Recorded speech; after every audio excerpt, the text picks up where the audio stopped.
Ég heiti Steinar B. Arnbjörnsson og er næringarfræðingur og ég hef með nokkur ráð fyrir ykkur þannig að þið bæði getið bætt tíman ykkar og eins líka notið þess að hlaupa, en það er jú það mikilvægasta sem við gerum, það er að njóta þess að hlaupa í Reykjavíkurmaraþoninu á laugardaginn. Svona síðustu daga fyrir hlaup, það er rosalega mikilvægt að breyta ekki miklu. Við erum ennþá bara að borða allan hollan og góðan mat. Það kannski sem við leggjum áherslu á þá er að vera að borða reglulega. Láta ekki líka ólanga tíma á milli, helst ekki lengra en svona 2-3 tíma.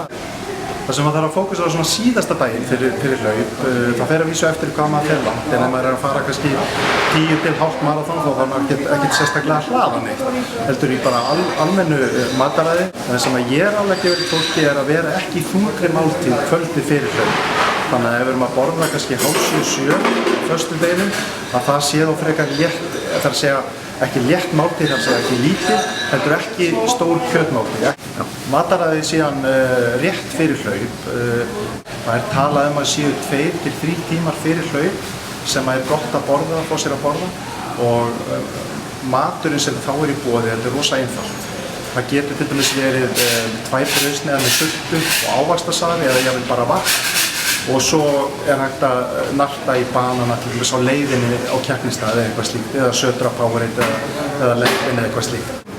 Mjög margir hlaupar að flaska á því að sinna mataræðinu svo eftir hlaup, og það þarf að gerast mjög fljótt eftir hlaupið. 2 tímar eru of seint, við viljum hlaða strax innan við hálftíma.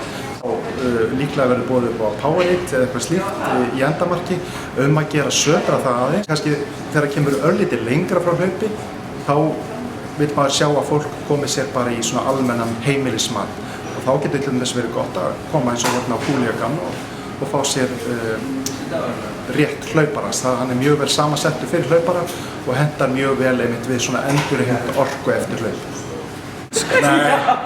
That's it.